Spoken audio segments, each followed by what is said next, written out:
तेल्हारा तालुक्यातील हिवरखेड येथील संत गाडगे सेवा समितीतर्फे संत गाडगेबाबा मंदिर येथे 149वी जयंती साजरी करत बाबांना अभिप्रेत अशा दशसूत्रीला अनुसरून समाजातील वंचित, रोगी, निराश्रितांना साडी, चोळी, कपड्यांचे वाटप करण्यात आले।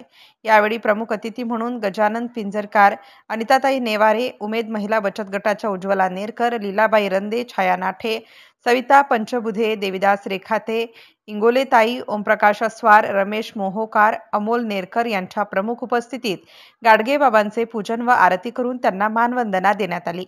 त्यानंतर उपस्थित मान्यवरांनी संपूर्ण मंदिर परिसर खराटा लावून स्वच्छ केला। संत गाडगेबाबा सेवा समिती गेल्या 18 वर्षांपासून चालवित असलेल्या गाडगेबाबाचे दशसूत्रीचा जागर करत समाजातील निराश्रित, रोगी, दिव्यांग व्यक्तींना मदत करीत आहे।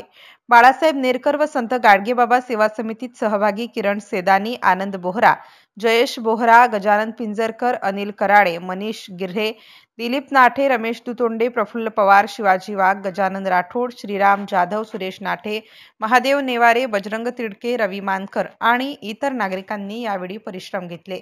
MCN न्यूज मराठीकरिता बाळासाहेब नेरकर, हिवरखेड।